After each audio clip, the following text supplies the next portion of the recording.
a little bit burnt, a little bit cheesy, like a little bit burnt cheese, but not in the nice way. But the rest of it was all right. Is there a bad way to have? But where was it? Was it like a Greg's one? Was it like a No, it was an Asda. Sainsbury's? It's fair enough. Yeah, nothing wrong with that though. All good. Anyway, Yeah. breakfast talk done. You guys have missed breakfast talk. Sorry about that. Welcome to the stream where we've got to do a little bit of talking because a thing happened yesterday and people aren't happy with it, and that includes.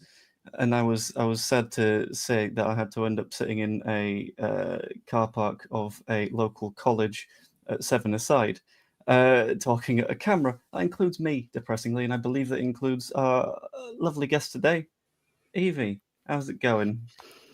Yeah, I've calmed down since last night. If you'd have asked me this kind of 20 hours ago, the response would have been far less civilized. Yeah, I was very, very disappointed.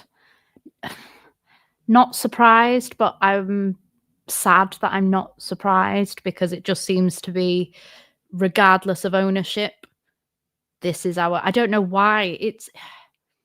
I don't know, it's like being in a relationship where you expect the person to change and you hope the person will change, and then you get it worked up in your head that they're going to change, and then nothing changes, and somehow you're really sad about that when in reality you have no excuse because they never do anything different. And that's the same with Leeds United. No matter the ownership, deadline days are just a waste for Leeds United. So yeah, really, really disappointed, really sad, very grumpy. My husband had to tell me off.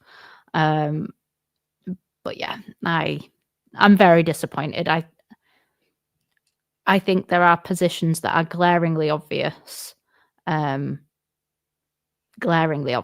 we failed to get, and we failed to recruit positively once you leave the defensive midfield. So goalkeeper, defensive midfield. I'm genuinely really happy with those signings, but the problem is all of those signings have now been tarnished, in my opinion, because we didn't strengthen to start off with, and it's giving me real flashbacks of the 21-22 January window. So even though obviously we stayed up, there's an alternate universe where Rafinha realizes how much he loves this club, sees the club's ambition, sees how far we could go with Bielsa, and we recruit to have a really decent defensive midfielder to cover Calvin Phillips, who obviously at the time was injured. And not only do we stay up, but we go on a last minute charge for top 10 type of thing. It's so depressing of how bad that window ended. I know I sent you a little picture before the stream of the horse, and yeah, it's beautifully artistically done on the back end, and looks like a 3-year-old's drawn it at the front. And I do feel that is a real fantastic visual representation of how our transfer window went. I was so excited at the beginning. I don't know about you, but we did really well the first few weeks. It was like, oh my God, are we actually going to have enough time to talk about all of the signings that we're making and the quality and the depth and everything? It was so exciting. And then it just went quiet. And then the whole excuses that I've said myself of when it goes quiet, we do things because they work in silence and this, that, and the other. And then I was like, no, I've got real faith. I'm really calm. And then, I get antsy, and then I get very, very angry, which is what I was last night. Very angry. I wasn't just angry. I was angry and disappointed last night. Yeah, right. Before we hop into the specifics of stuff, I'm going to go through 2 very quick points. Because I've seen one of them in the chat that I was going to talk through. That is something that I've had in my head for a significant chunk of the day. And I was like, cool, let's actually have a conversation about this and how it does and doesn't make sense. But first, there is a little bit of a quote that we need to take a look at, that everyone is taking a look at today, that I feel like needs to be looked because, oh, it's fun in retrospect, isn't it? Whatever they will let us spend, we will spend. I can comfortably say we're going to spend the very last penny that we can. It's what we need to go full tilt for the next 3 years. I'm under no illusions it's going to be easy. There's an argument to be made there's a widening gap. With all due respect to other clubs, I think we're different. Well, we did things differently a little bit, didn't we? There's an argument, I've read that one. This is where the head's at. We have an opportunity and we have a scale that no one else has. We're not taking any dividends out of the club, nor will we ever. I mean, that's a positive at least. That's at least a statement that he can be put in deep shit for fraud with if it turns out that he has been. So that one, I assume he's not perjured himself. This is just about trying to make money to put it right back in, get us as competitive as we can be, etc., etc., blah-de, blah-de, blah-de, blah-de. This is where we get to the statement of the very last penny we can, which is where we get to what Dave popped in the chat, where Dave has said that let's not go falling for the PSR bullshit. They bid how much for Pie Show? Not spelt like that, I know, so where's the rest of it?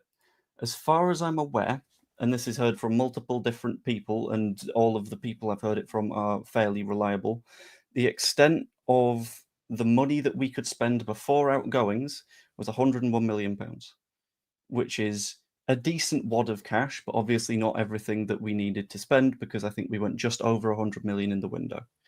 In terms of outgoings, we were expecting Melier, Bamford, JB, Gelhart, Greenwood.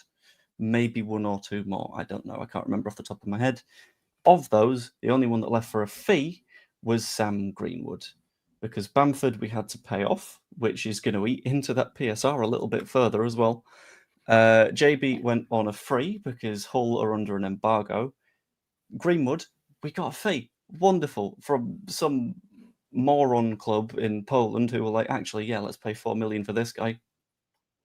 And Melier didn't even leave. So I think it's a case of it probably is a PSR issue as much as anything. And as the window went on, the reason we couldn't spend is we were looking at the situation and going, we've just not been able to shift anybody at all. So I think the pie shop bid being early in the window is reflective of that, because you put in that bid, cool. But you've got to send the players out at the same time. And all this means is if we have to recruit anyone in January, we're going to have to sell in June before the PSR window slams shut, because we're going to be in even deeper trouble. I think Hannah's put it very right here by saying that's the issue, poor planning. And in terms of Paul, hello, you missed nothing.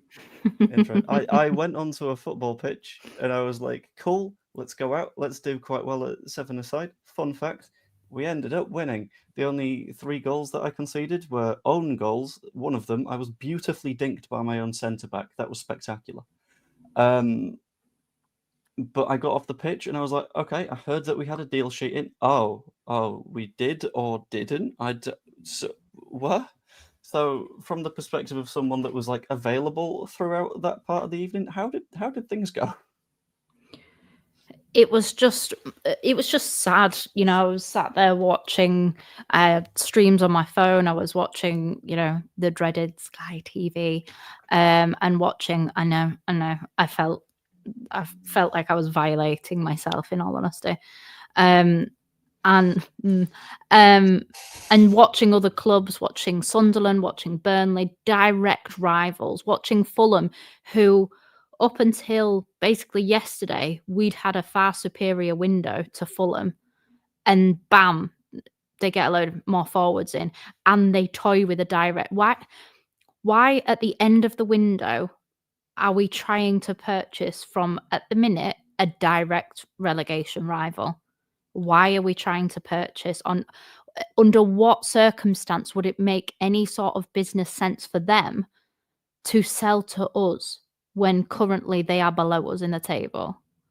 Like, why would it make any sense whatsoever? And they're our next game after the transfer window.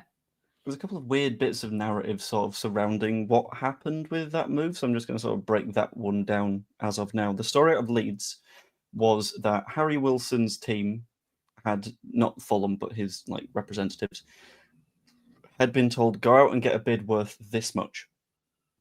apparently Leeds said, okay, we'll come forward with a bid of this much, and then put in a deal sheet, and then Fulham just didn't get back to us, or they wanted more, or something along those lines. The Fulham side of things is that he was never for sale, but I think that seems sort of insane for me, Yeah. because if you look at Fulham yesterday, they signed 3 wingers, and they already had a couple of wingers, so I'm not completely sure what's going on with all of that, to be honest with you. I don't know. No, I think we spent a long time chasing players that didn't want us. And I'm not saying that the club shouldn't have aspirations and shouldn't try to get the best, but I'm saying that right now, and this has nothing to do with Leeds United and the pull of Leeds United, that this has to do with the fact that the last 2 seasons, even at one point, 2 well-established Premier League teams in Leicester, Southampton, and you could kind of throw Burnley in that as well, because out of the last 10 years, they've been in the Premier League about 7. So even those teams didn't have the ability to stay up. So we are not, take away the history, because a lot of them, again, this is going to upset people, but a lot of younger fans, a lot of younger players do not understand, nor are they really interested in the prestige of Leeds United from 50 plus years ago. And yes, we achieved in 91, 92 before it became the Premier League, but a lot of modern fans, football only, got invented in 1992. So many things, unless you have won. Look at Manchester United versus Liverpool. The amount of times that Man U fans will rub it in the face that they've won more Premier League titles, whereas Liverpool overall have won more for top flight titles. Yeah, I'm sure this year they've won more. Either that or I they've think won the it's same. equal. Yeah. So, but because Man U have won more Premier League titles, that apparently means more. So nobody cares who you are anymore. They care whether you can be in the Premier League and be established in the Premier League, so that you can have the most because again, it's not about the football solely. It's about the football. It's about the international football. It's also about the deals that you can have as an individual player, as in all the sponsorships and, Nike, Adidas, all the different sports footwear deals that you can have as well. Because if you get injured, those deals can help be your backup plan. They can help you have a fund outside of an actual playing career. They help if you fail in your years in the Premier League and then you have to go to a lower division in a foreign league or whatever. So they don't care that we are Leeds United. We're the only ones that care that we're Leeds. And that's an awful thing to have to say. And it shows just how poor Leeds have been managed for the last 25, 30 years. It's the fact that nobody really cares about us. Like, outside of our direct rivals, outside of the EFL and Sky, because they know that they do make a lot of money off of us, and that isn't kind of saying anything. Oh, am I still there? You are still here. Yeah. My computer, the screen has gone completely off. So I can't see you right now. So I'm just going to hope that I'm still there. Well, you're still visible and you're still audible. Good. So Okay. it's fine. Yeah, so nobody cares about that. So the sad reality is we've got to try and convince people, mainly with a financial package. And if we can't offer the financial packages that, say, Sunderland can, because of the fact that they don't have the same financial restraints on us, because their wage budget is far lower than ours. They sold Joe Bellingham, who was just pure profit, essentially. All of these things, we're at a much weaker standpoint. And if we're not willing to actually push the boundaries of PSR, like Parag said that we were, then this is the situation that we find ourselves in. And if we find ourselves going in for Diarra, Muniz, what was the guy beginning with P that we had? Pajau, that's the one. We spent so long over deals that from an outsider's perspective, you could see were never going to happen, that we missed out on the very sensible signings. We did sensible defensive signings, but our forward signings, and if Calvert-Lewin isn't injured, and if Mecha isn't injured, they're great striking options, but there's a lot of ifs. We haven't got a single Premier League proven and not poor injury record striker in our club.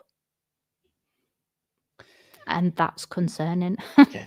It's a spooky spot to be in, I think. Just a quick note on, because it was asked, like, what's the pull between Leeds and Sunderland? Why do they have so much pull and all that kind of stuff?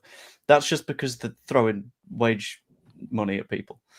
The amount of stuff that we've seen that is they agreed to pay Calvert-Lewin a raise from what he would have had at Everton and make him like their club's most paid player or something along those lines. Yeah. Which in that case, we outpulled them, in that case, weirdly, because it was a bit of a Leedsy image, but he's from Yorkshire, so it kind of makes a bit more sense.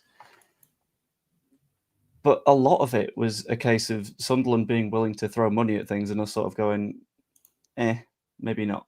And I think if we had sold a Bellingham, or if we had sold a Watson, or whoever the other guy that they sold was, we'd be in a way better spot for that. But it didn't quite work out. Somehow Meslier not leaving baffles me, by the way. How? Yeah, I don't know. I think we've done some really crappy internal decisions in, like, that I, by the end, thought Bamford needed to go for everybody's sake. But to get Bamford, to pay Bamford off, to get Calvert-Lewin, who is the most similar profile striker that I have seen in the Premier League, to Bamford, but who also has the exact same issues, i.e. a poor injury record, and also a failure to convert chances when they are on a plate. Hold up play, brilliant. Creativity, vision, fantastic. But the actual putting the ball in the back of the net and being available for selection because of your health, the fact that we've done that, I find baffling. The only kind of tick is that he's 2 or 3 years younger, but I don't see the point in getting rid of him for Calvert-Lewin when we didn't have an option. We've now got the same, if not slightly less, striking options in the Premier League than we did in the Championship. To be fair, one of those striking options actively proved himself to be a little shit. So yes, I agree. There's not a ton you can do on that one. I would like to make a quick note of something that really, really bugged me when I was looking at it. I was looking back through like the end of the news. I think last night after I played, and I was annoyingly sat next to one of my teammates who was a Sunderland fan, and I learned that they had signed somebody. And they had signed someone with these numbers going on. So goals per 90, 0.32. So every 3 games, he's going to score you a goal. Assists, 0.27 per 90. Every 4 games, they're going to get you an assist. Very, very decent numbers. This was in a decent league. It was in the Eredivisie. If you had to take a stab in the dark as to how much it would have cost Sunderland to sign this player, what would you roughly say?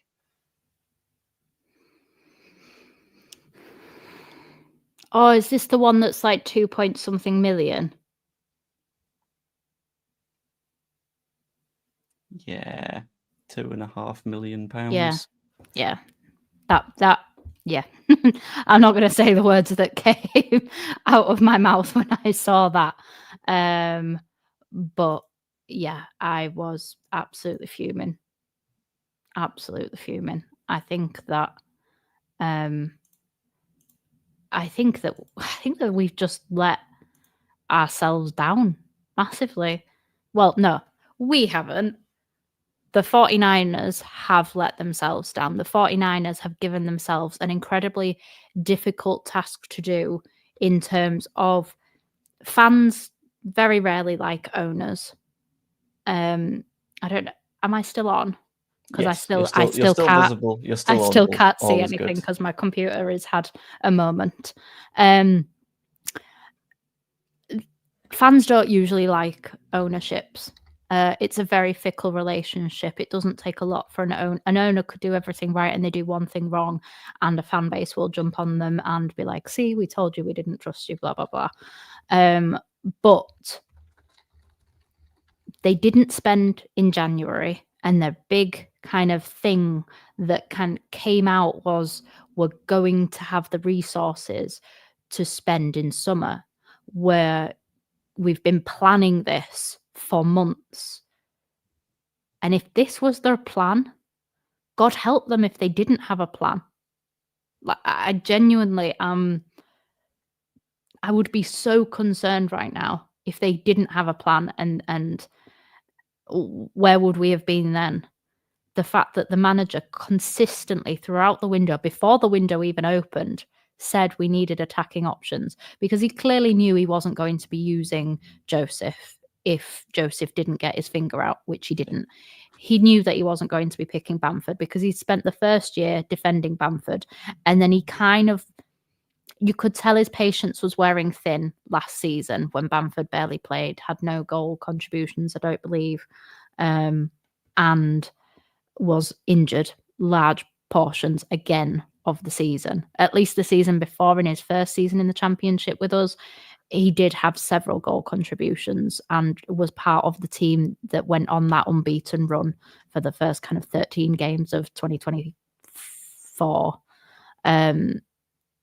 So you could tell that patience was wearing thin. And I think it's the right time, but it's the right time when you've got somebody equal and better, not somebody who's got the exact same record. I'm not having a go at Calvert-Lewin. It's not his fault. But I just think that the forwards, I don't see where the goals are coming from, because we have scored from a set piece. Well, not from a set piece, from a penalty.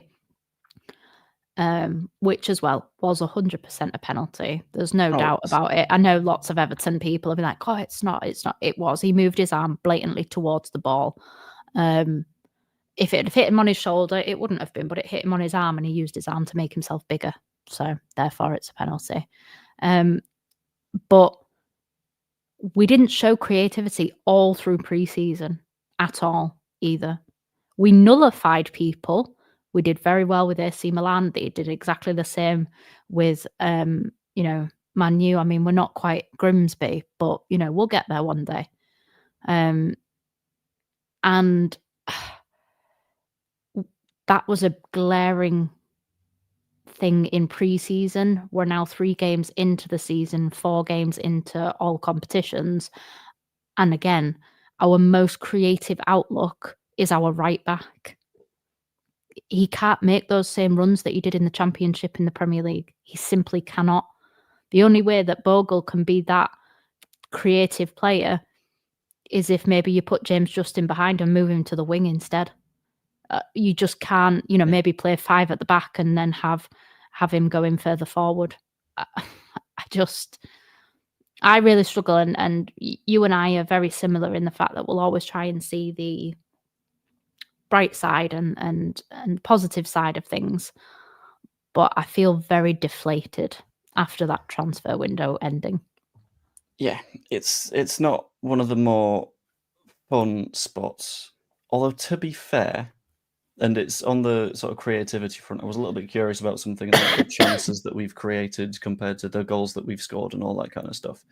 When it comes to taking a look at XG, it's still not good. I'm going to be completely clear about it. It's not fantastic.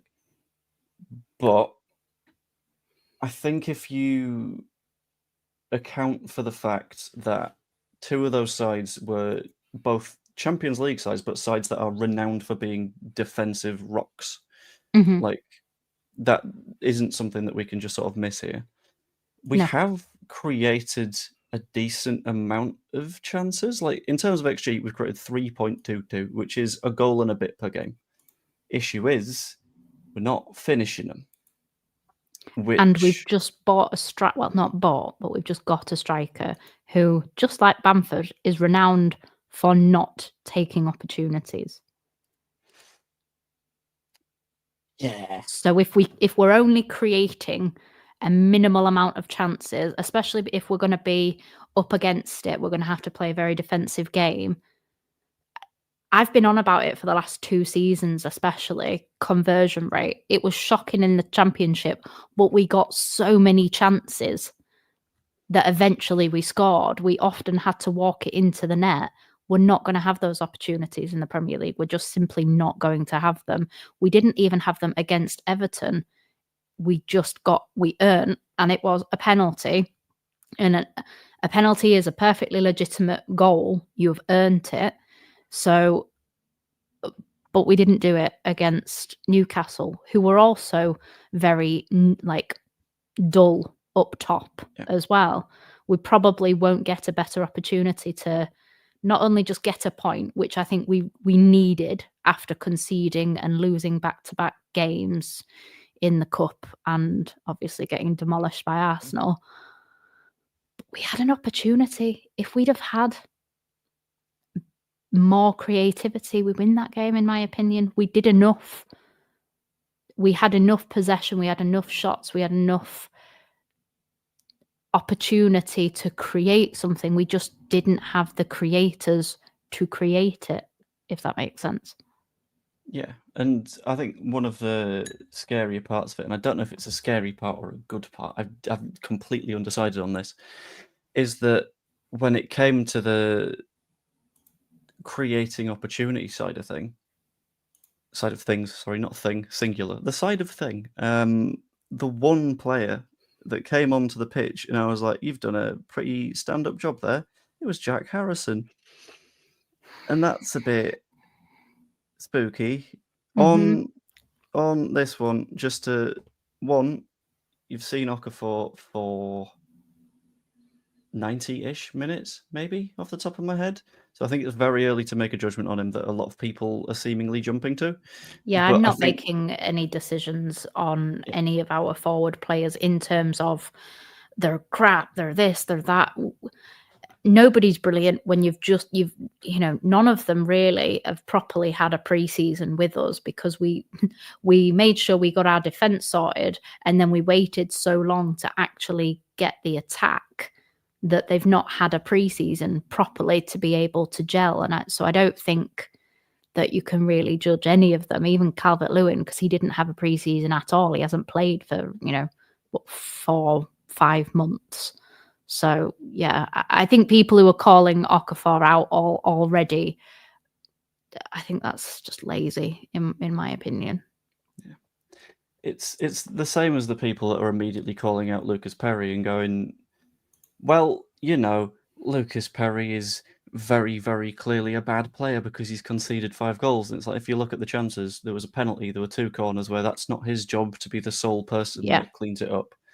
You've got one shot from Saka from about 4 yards away from him that you just do not get in the way of. And you've got one that's come through a pile of bodies. So I think the infuriating part for me, more than anything, is that whenever anyone's asked to sort of rate the window, I've given it a 6. Because the way I've looked at it is you get 3 for your defensive players. You get 3, again, this is like the ceiling of points that you can get for each one. I think you get potentially 3 for your defense, potentially 3 for your midfield, potentially 3 for your attack, and then 1 for the vibes. If the vibes are good, fantastic. If the vibes are shit, crap. I think defensive midfield was spot on. And then the rest of it is just sort of, okay. Yeah, Cool. I don't disagree. I think that's a very valid, that's probably a very good way of analysing a transfer window without making it too emotional.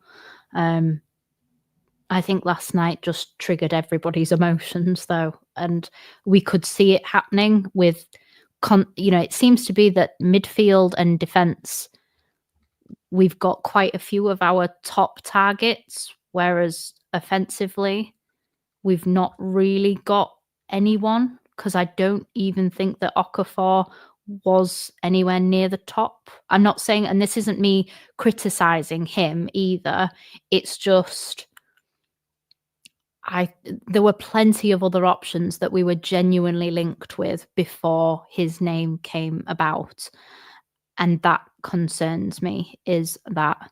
But those are always the players that are a lot more selfish in terms of, so attacking players are always going to want to play a lot more. They're always going to want to they're the show offs. They're the excuse the pun, but they're the peacocks of the actual game type of thing. That you know, that's why you pay the most for your strikers, is because they're the sparkle on top that finishes everything off. We got the sensible signings in. We got the solid signings in, but we've got no sparkle. Like, even when we were almost relegated, we had Rafinha. You know, when we got relegated, you know, in the season that we got relegated, we had Rodrigo, who scored, you know, was one of the league's top goal scorers. You know, it's not often that you get in a relegation team a player that scored 13 goals. You know, Leicester struggled to score. I don't think any of the 3 relegated teams had somebody that scored above 10 or 11 goals in any 3 of their teams. So the fact that we got relegated and one of our players scored 13, you know, Pat Bamford scored 17 and he was the second top English goal scorer in our first season up. So the fact that Rodrigo scored 13 in a season we got relegated, yeah, we just need, I think even if we'd have just got one marquee signing, even if we were still didn't have everything, if we just got a bit of sparkle, it would also elevate the signings that are sensible as well. It would make them look better, because we have the sparkle that just makes everything look better. Rafinha made everybody look better in the season that we stayed up. So you take Rafinha out and you put a bait. Yeah. Nobody looks good in that team, whereas Rafinha made, you know, Joffrey had his own season that season, but Rafinha still made Joffrey look good as well. So I don't know. It's just, I'm just disheartened, and I hope that people use this to galvanize and to come together in terms of, let's support, no matter what your opinion up till now has been on Daniel Farke, this transfer window is not his fault. Saying that, I am going to slightly change the narrative a little bit. Why are we getting... So I'm not one of these people that thinks he's the Lord and Savior, but why are we getting rid of Ramazani when he was probably the sprinkliest player that we had? Someone didn't watch any of the 5 times that I went through this on the stream yesterday, because so many people are like, why did Ramazani go? And it's like, well, right, okay. I've done this once an hour for the past 5 hours, but here we go again. Before I dive into that bit, by the way, I'm doing pretty well. GP26, give or take. Still no hot water, which is fun. It's been like 3 days, but that's fine. It's all good. The reasoning behind the Ramazani thing for me is because you look at the left side of the pitch and you look at the right side of the pitch. And as right wingers go, you've got Dan James, then Aronson, maybe? Question mark? Big question. But he's more of a left. But he does have a very good relationship with Bogle. He does. He played there in pre-season against Man U, and in that first half, him and Bogle absolutely were cooking together. However, we'll put ourselves in a world where Nonto is starting on the left, because your options on the left are Nonto, who was starting to this point and was considered the main option on the left flank, Then you've got Okafor, who we've just signed, so obviously he can't not be here because we're not Chelsea. We don't sign players just to tell them to fuck off again. And your third option there is either Harrison or Ramazani. Now, of the two, I think everyone that is in the chat would probably agree that you probably say, all right, sorry, Jack, but off you go. Because we've got 3 left wingers. We don't need a fourth, especially when we've got 2 on the right. We got to drop 1 off the left so we can add to the right-hand side, which we ended up not doing. That's a completely different kettle of bullshit. Which would smell, I assume. Anyway, so in that case, you've got Harrison, Ramazani. One of the two's got to go. No one's bidding for Jack Harrison. So either you pay off another contract, which Jack Harrison's compared to Patrick Bamford. Pat Bamford had £3.5 million left in terms of wages on his contract. Jack Harrison has about £13 million of value left on his contract. So water.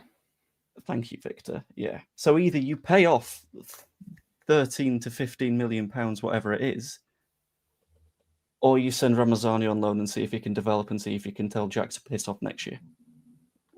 Which, it's the rational choice, but today, from the perspective now, it's a, for fuck's sake, why did that have to happen choice. Why are we getting rid of players before we've got players in? We needed better. I completely understand, and the financial logic makes complete sense what you've just said. But everybody needed upgrading. Nonto didn't set the championship alight like he should have done. Dan James has proven again and again that he's brilliant in the championship, but even I, an absolute lover of Dan James, knows that he's bench quality and he will come on to make a difference. I still think that he has a really important role to play, but he isn't your starting right winger when you're going up against top quality teams or when you need to break a team down. He's the guy that you bring on when a team in and around you are absolutely exhausted and all of a sudden they see Roadrunner coming on and start to, crap themselves. That's his role. That's where he makes a difference, and that's where he works in the team. And we didn't improve one forward position.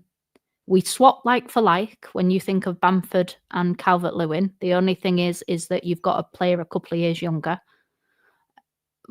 But we also didn't sell Bamford for anything. So we've literally lost out in every way. We can't even use him as a punching bag this season because he's not here. Like, good. You know what? Good. I'm glad. We've just paid him off. Like, it's just, I just don't get it. For me, we're weaker than we were in the championship last year. In this, there's no Solomon. Over the last two years, we've lost Rutter, Somerville, Solomon. These are our most. These have the guys that have the most goal contributions in the last 2 seasons, and they're not at the club anymore.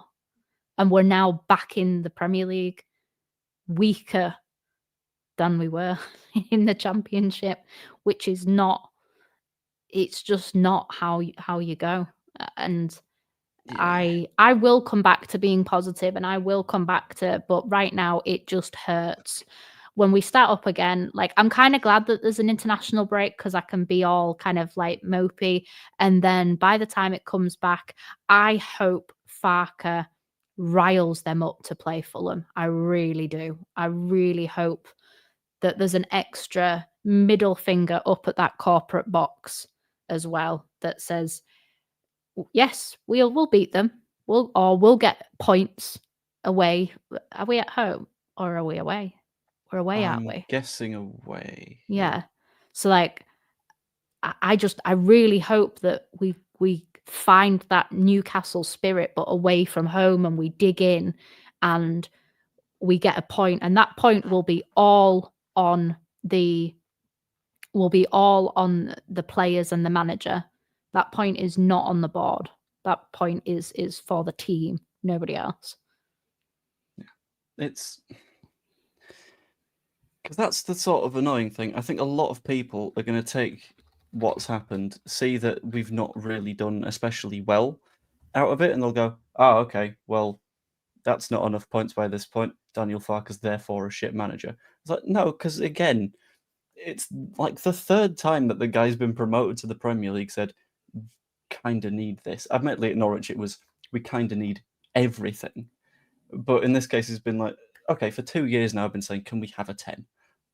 Can we have something in the attacking third? Please, please, please. We really, really need something. And it's 8 just transfer not windows happened. since Pablo left. 8 transfer windows. And the nearest thing we got was Rutter, who we bought as a striker and who got us, helped, was part of the team that got us relegated. Like, it's shocking. It really is shocking that, and in all honesty, Parag in the interview when we got Daniel Farke, when he said he's never been supported, he's never been backed. Well, you can add yourself to the list, mate. Like, you didn't back him.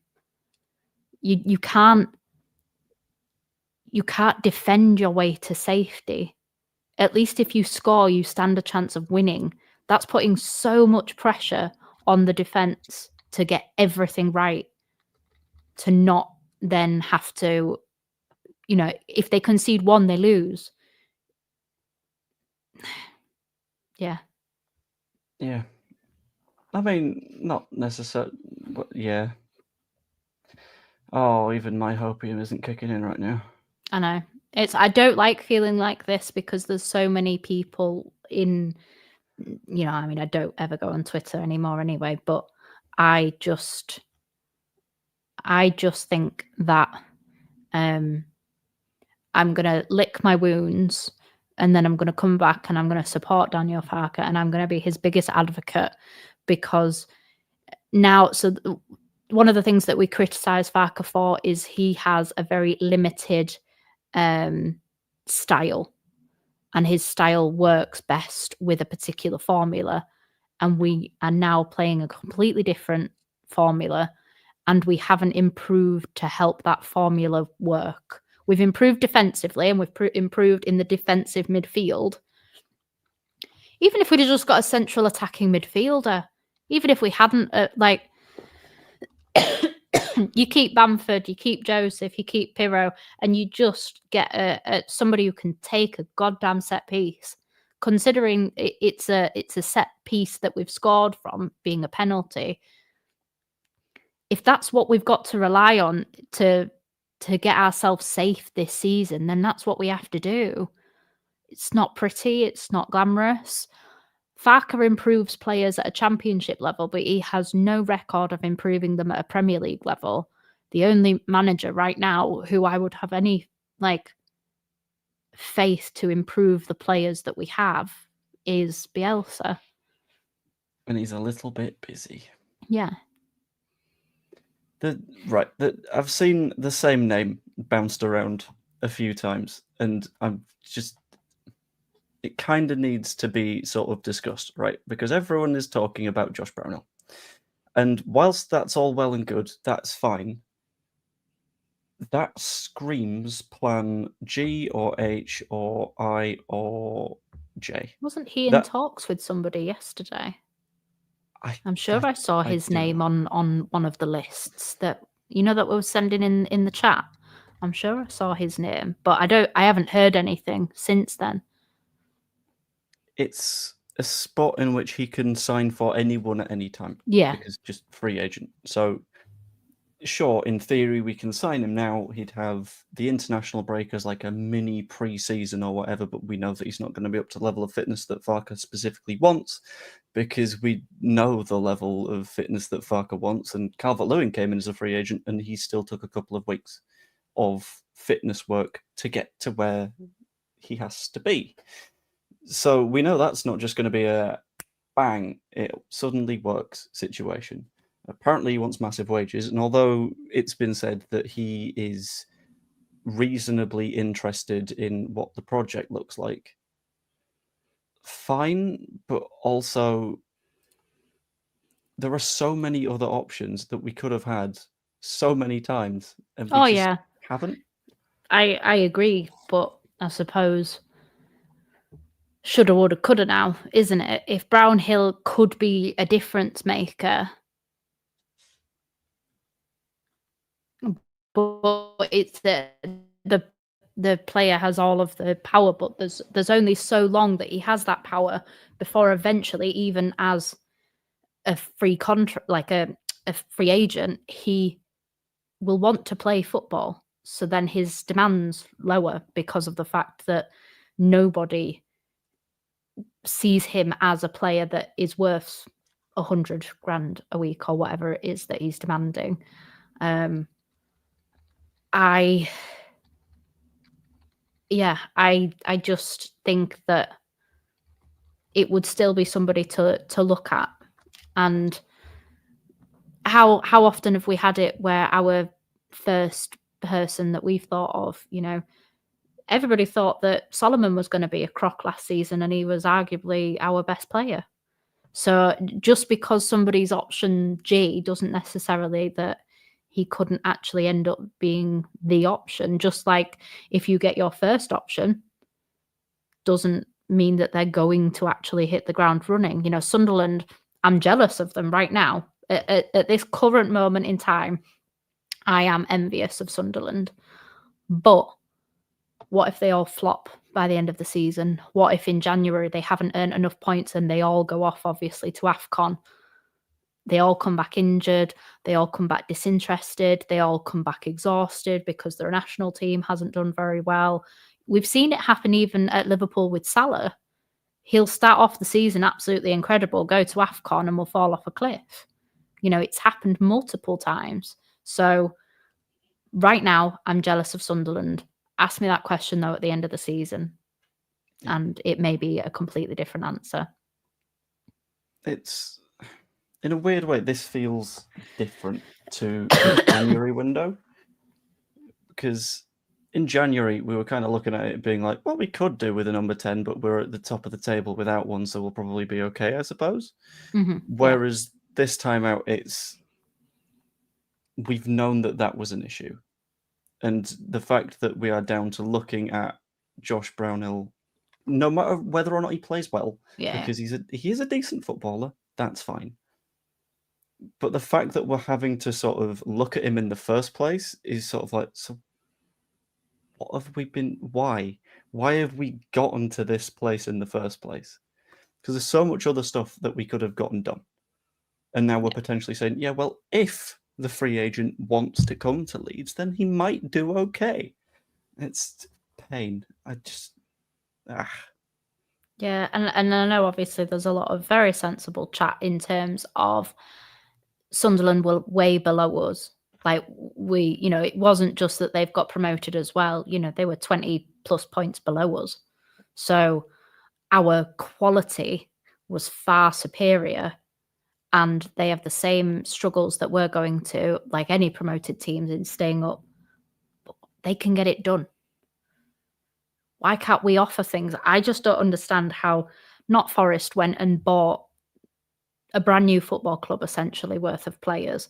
They got a 2-point deduction. And I understand the whole rhetoric of, well, it's Leeds, so we'd get 10 points deducted. But if you don't score, you get relegated anyway. So at what point does it become, let's just do it? Because if all of the pundits love to say, oh, well, it's so hard. I mean, it's only been 2 seasons where both sets of promotion teams, they're making it out as if it's been going on 10 years. It hasn't.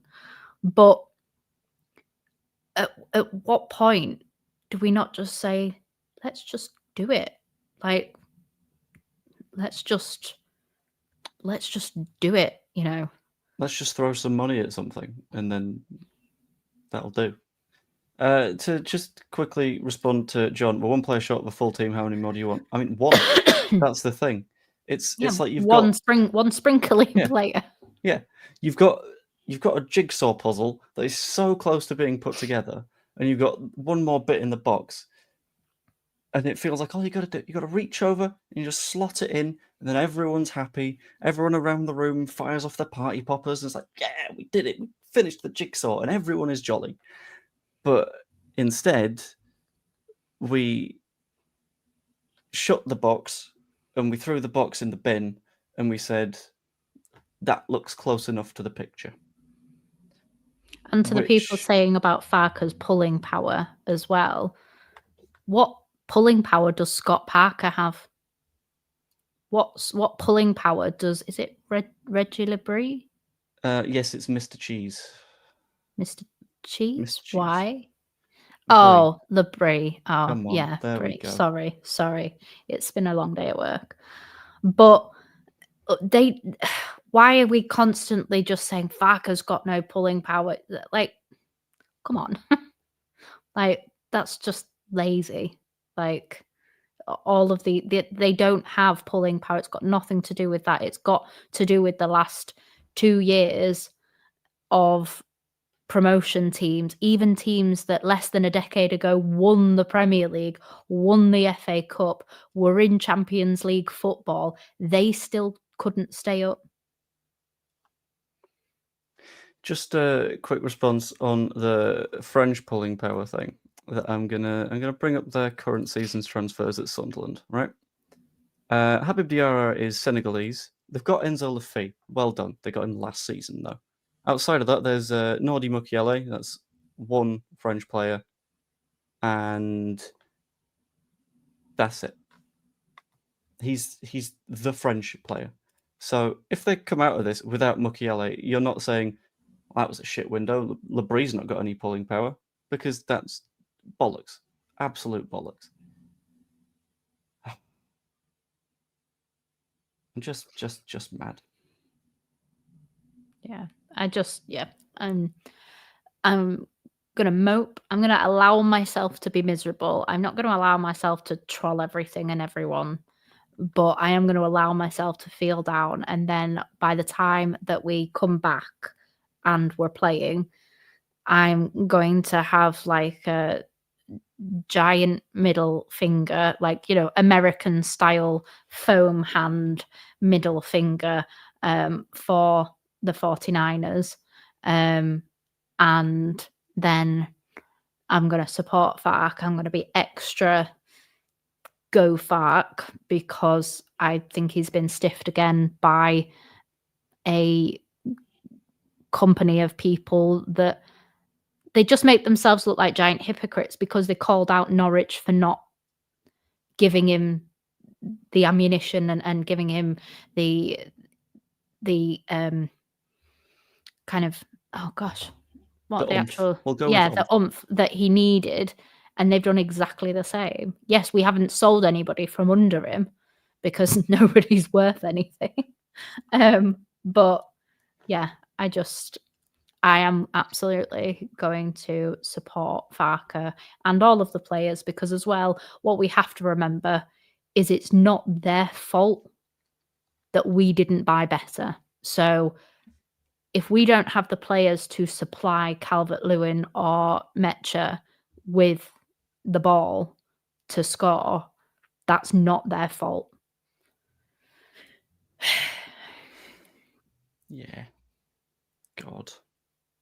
And the fact that Jack Harrison has genuinely, in the last 2 games, been probably one of our best players hurts me in so many ways because I honestly didn't want him back at the club, and I'm not going to be a hypocrite now and say that I'm over the moon that he is there. I respect the fact that he put money behind the bar for everybody at Ellen Road. I respect that. I respect that he has actually done a good job-ish at like left wing back and came on and did supply a couple of fairly decent crosses for Dominic Calvert-Lewin in the game against Newcastle. I respect that. And he has the opportunity to earn everybody's trust and loyalty back. But he's not there yet. Yeah, he's not there yet. And do I want to be in a position where we're relying on somebody that has had 2 very poor seasons in the Premier League? No, I don't. Because I don't think we would be excited if we signed him. And that's where I judge Harrison on. Is like, yes, he's already our player, so we're not having to spend on him, blah, blah, blah. But even if we were getting him on a free, would any of us be genuinely excited that we'd signed him when you look at his goal contributions over the last 2 seasons? I think I would look at that and I would go, Yeah. Because okay. again, is he yet another player that you take Bielsa out of the player and you're left with a very mediocre player? And how many of that team has that happened to? So many of them. Calvin Phillips, Luke Ayling, granted Luke Ayling and Cooper were already kind of on the other side of the best years. But basically everybody barring Rafinha has gone back to the norm before, BB, before Bielsa. Before the big man.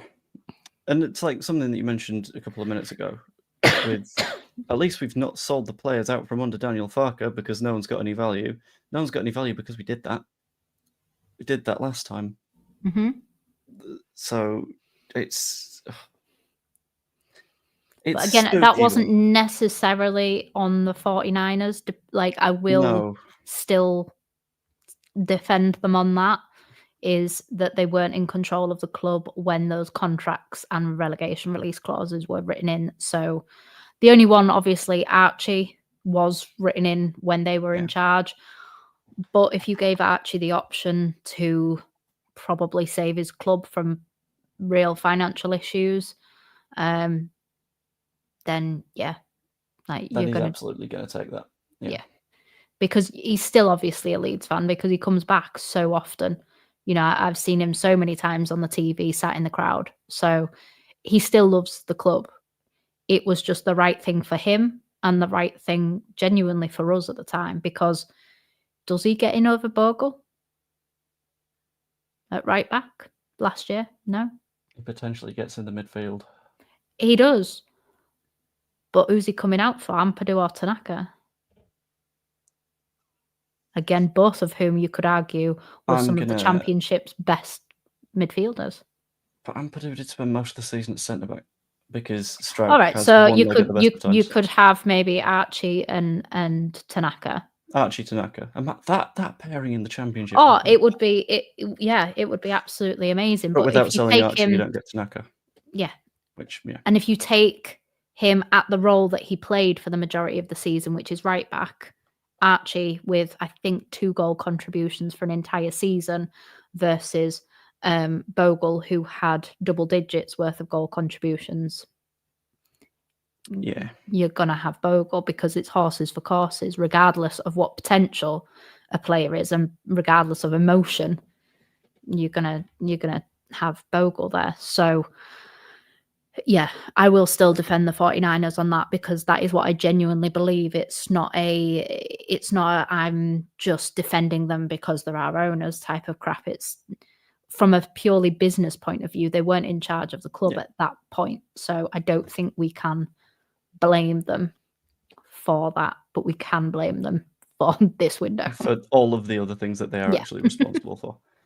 Just to respond to this one, there's the interesting thing with LU Americas that is happening, where the Square Ball are going over there doing a live show, something along those lines.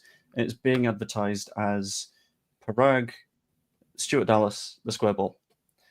Having read something that I think it was Michael put online, as far as I can tell, it's not all of them on a stage at one time having a natter, because that, I think, for Parag would be madness. It would be genuine insanity for him to do that one.